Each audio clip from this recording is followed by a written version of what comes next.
A fome dele ali era de poder. Essa alcunha dele diz muito, né? Você chamar alguém de João de Deus, ele era tratado como Deus ali dentro. Ele tinha um aspecto divino, as pessoas tratavam ele como se ele fosse Deus. Talvez em algum momento ele tenha passado a acreditar ele mesmo também que ele fosse Deus. Ainda que ele fizesse coisas que não eram nada de Deus.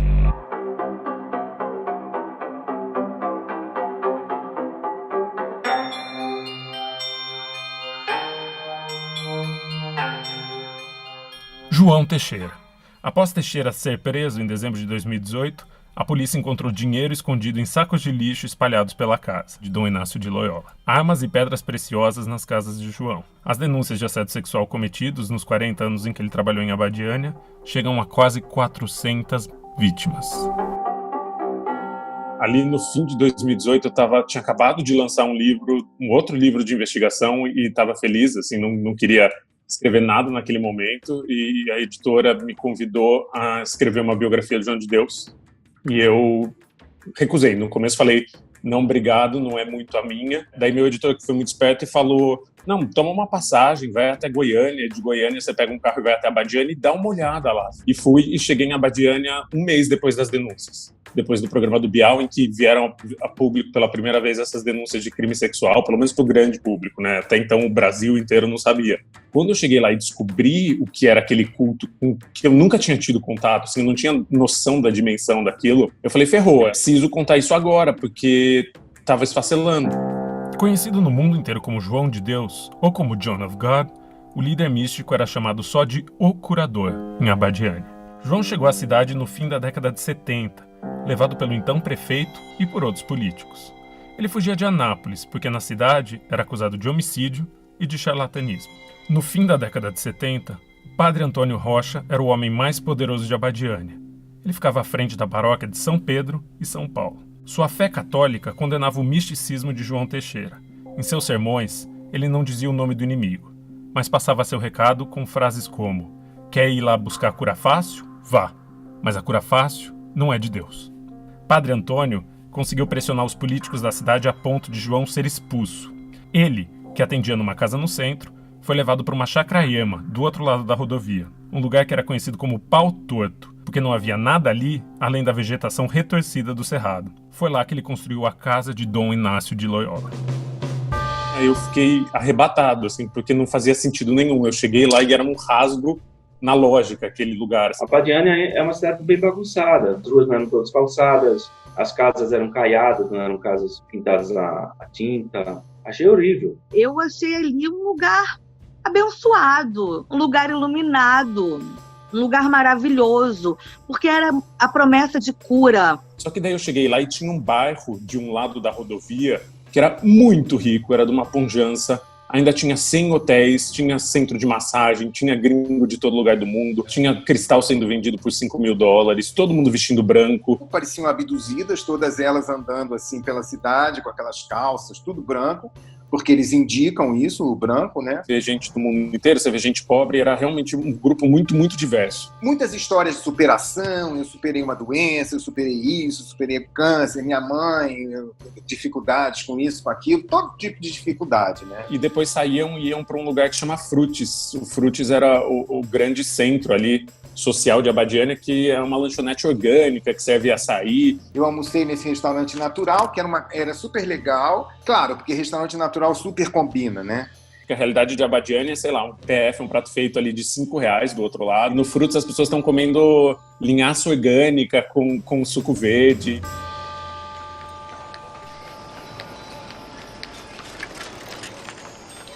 Como pode uma cidade pequena e esquecida ali no meio do cerrado ter virado um dos maiores polos de turismo do Brasil e do mundo, né? Porque vinha mais gente de fora do Brasil do que propriamente brasileiro nos últimos anos. Você consegue ver as coisas nas pessoas ou você não sabe, você, digamos, incorpora uma entidade? Como é o processo? Eu, de vez em quando, eu vejo, mas o meu negócio é dormir.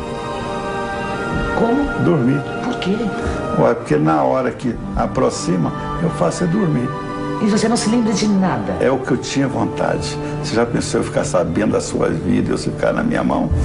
Ele não teria sido tão famoso e não teria ganho tanto dinheiro e tanto poder se ele não tivesse montado tanto na mídia brasileira. Quero agradecer a todos vocês que estão aqui presentes, que através de vocês que eu estou conseguindo entrar no lar dessas pessoas.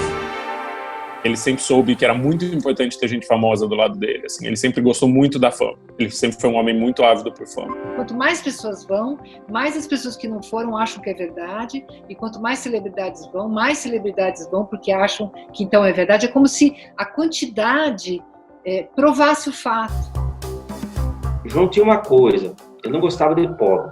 Mulher, gente feia, gente pobre, ele dispensava logo. Notava-se de cara. Ele gostava das mulheres, das pessoas bonitas, mulheres, principalmente, e alguém endinheirado. Pessoas vindo de países supostamente mais civilizados que os nossos e com mais inteligentes caíam na mesma lábia de sempre. Parâmetro é muito interessante, até. Eu analisei um dia que você está pensando nisso, mas diz que as pessoas lá são mais inteligentes, são mais espertas, tem educação, tem isso, tem aquilo, cai na mesma lábia do cara.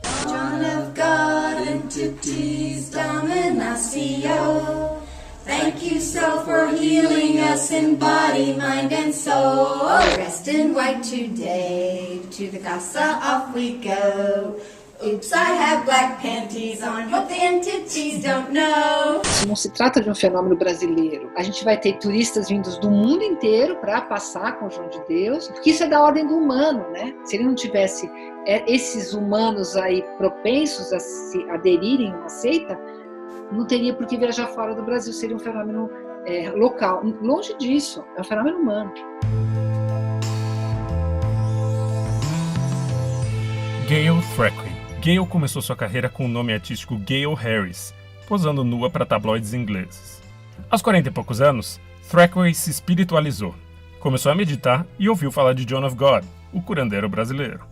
Dentro da casa, ela filmou um documentário em que tenta decifrar os poderes de João Teixeira. Gail pediu que João raspasse seus olhos com uma faca de cozinha, num procedimento que ele chamava de cirurgia espiritual. Sentiu tanta dor que só conseguiu fazer em um dos olhos.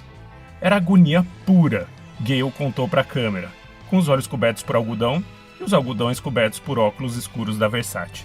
Depois de fazer o documentário, Gail virou uma das principais guias internacionais da casa. Seu papel era revender cristais e outros produtos para americanos e conduzir grupos da Califórnia até a Badiânia. Levou milhares de pessoas para casa nas últimas décadas. Uma coisa que ele queria muito, ele sempre quis conquistar o mundo, era um plano claro. Convidam ele, Elisabetta Adami, que é uma escritora de livro infantil italiana, convida ele para abrir uma casa em Sedona, no estado do Arizona. E ele topa. Mas nesse momento de construção da casa de Sedona, que seria a primeira filial dele nos Estados Unidos, vem uma denúncia de uma pessoa que trabalhava para Elisabetta Adami, trabalhava na casa dele, de abuso sexual. E aí não deu certo, porque lá a lei funciona, muito mais que aqui. Ele fugiu até para não ser preso lá. Se sentir no lugar de poder significa estar num lugar onde você pode tudo com o outro se torna um mero objeto do teu desejo, ele se oferece como objeto porque a partir da credulidade, ele se coloca como alguém disponível. Não está esperando ser atacado sexualmente, mas ele está disponível. A fé é isso, olha, pode me furar, pode me cortar, pode fazer comigo o que quiser.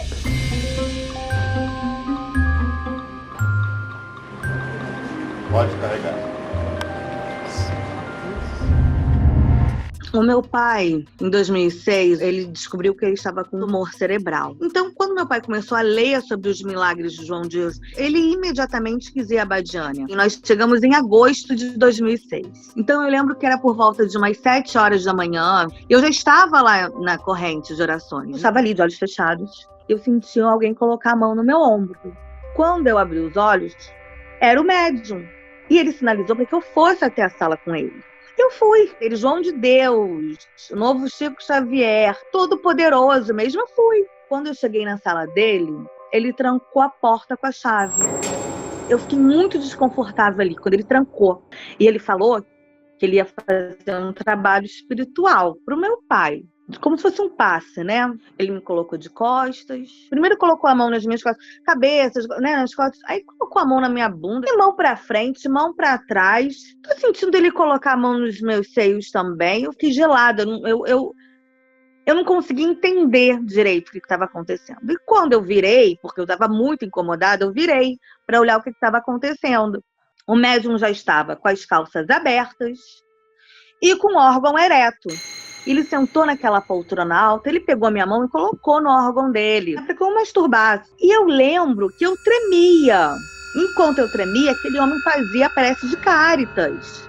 Ele orava ali, entendeu? E ele falou que o câncer do meu pai era minha culpa. Por isso que eu representava o meu pai, porque ele falava que o meu pai estava doente por minha causa. E que meu pai estava morrendo por minha causa. Você está representando o teu pai. Entra todos para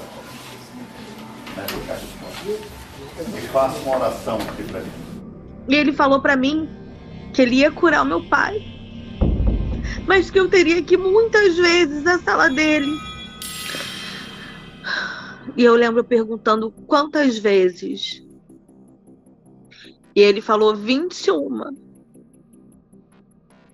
E para mim, o meu pai estava doente e era minha culpa. E eu acreditei quando ele falou que ia curar o meu pai. Eu acreditei porque eu não queria que meu pai morresse.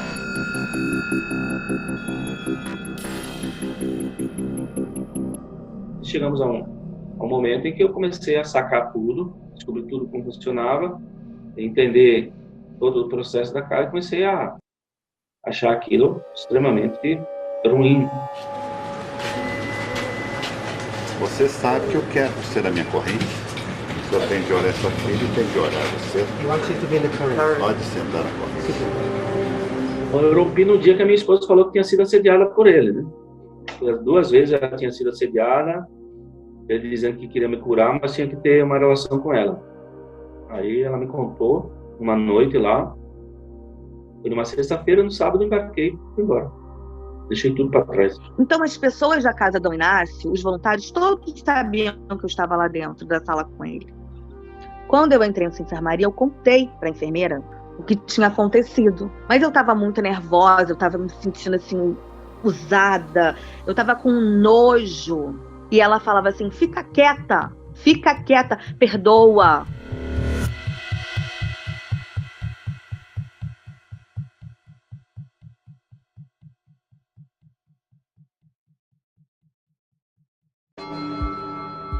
O que muita gente sabia. Tem até um ex-braço direito dele, que agora é candidato a prefeito de Abadiânia, que diz a cidade inteira sabia. Paulo Paulada. Dono da pizzaria Palazim, no centro da cidade, Paulo já esteve dos 2 lados de Abadiânia. Depois de sair do governo, foi trabalhar como taxista e depois como administrador da casa de Dom Inácio de Loyola. Paulo conta que os funcionários da casa recebiam em dinheiro vivo. O salário lá sempre foi bom. Quando é questionado se os cidadãos de Abadiânia sabiam dos crimes de João Teixeira, antes das denúncias aparecerem na TV, Paulo Paulada diz: as pessoas daqui são todas cúmplices. A cidade toda.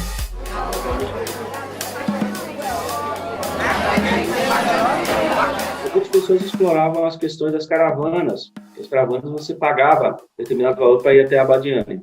Outras pessoas lucravam com táxi, lucravam com transporte, lucravam com fornecimento de materiais, de comida, etc. O comércio esotérico, que são as lojas, aí vendem muitas pedras, muitas camisas escritas, sabe? Aquelas coisas todas, Abadiânia, Cotton, todas essas coisas. E eram muitas lojas. Tem uma conivência aí que é muito fruto de má fé e uma parte que é fruto de fé. Então, quando a gente fala desse silenciamento, a gente também tem que separar um pouco do joio do trigo, porque tem pessoas que continuam acreditando nele até hoje porque não tiveram acesso às informações diretas e não acreditam nas denúncias. E tem pessoas que fizeram vista grossa muito claramente e que criaram quase um governo paralelo ali. Tem um depoimento de uma mãe que me comove muito, que foi quando a filha dela estava ali prestes a ficar maior de idade, tinha 17, 18 anos, ela queria um emprego. Daí essa mãe foi até o João de Deus e falou, minha filha quer muito um emprego. Ele falou, tá bom, pede para ela vir aqui na sexta-feira às 10h30 da noite. E ela me falou, eu não deixei minha filha sexta-feira às 10h30 da noite falar com ele sozinha, eu sabia o que ia acontecer se ela fosse. E daí essa mulher começa a chorar e fala, eu impedi que acontecesse uma coisa com a minha filha, só que eu não fiz nada para impedir que acontecesse com a filha dos outros. Porque ninguém levava nada para frente, ninguém acreditava, ninguém fazia nada contra o Todo-Poderoso João de Deus. primeira denúncia contra o médium João de Deus. Por abuso sexual e estupro. Relato de 19 mulheres. Mais de 200 casos. Por 335 mulheres foi ameaçada depois de contar o caso às pessoas. Investigações criminais. Mas era um negócio assim que você não pode imaginar, era o estouro da boiada. Aquela repórter de TV meio atropelando os fiéis, entendeu? Os fiéis, você vai ter câncer. Eu me lembro que uma disse para outra, você vai ter um câncer, uma fiel disse, né? Um repórter de TV, você trabalha numa casa de cura e tá me desejando câncer. E aí, umas brigas, assim. Foi realmente um negócio assim que foi varrendo cadeira, o que tinha pela frente. Porque daí, de um dia pro outro, a coisa morre. Eu chego lá, ainda tá essa efervescência toda, e cada viagem que eu chego, depois de 1 mês ou 2 meses, eu volto para lá, tem muito menos gente e os negócios vão fechando. No final do ano, depois de 1 ano da prisão de João de Deus, de 100 pousadas, tinham 6 abertas. Hoje em dia, que eu tenho a notícia, tem 2. Esse fenômeno da seita, esse fenômeno da idolatria de um sujeito que é considerado uma espécie de Deus, ele não é novo e ele não acaba, porque essa demanda humana por respostas, por alguém que responda, por alguém que cure, que resolva, que tire o nosso desamparo, que tenha parte direta com Deus, ela continua.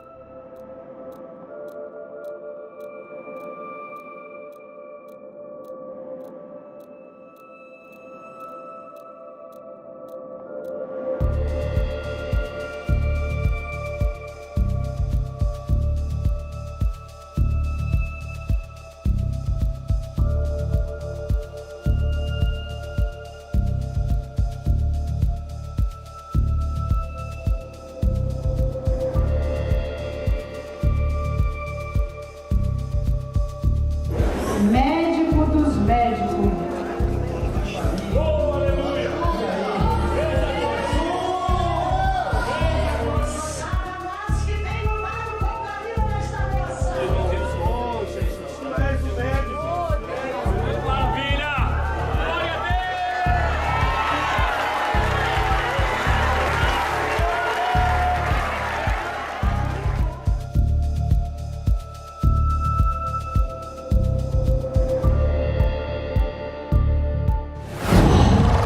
Qual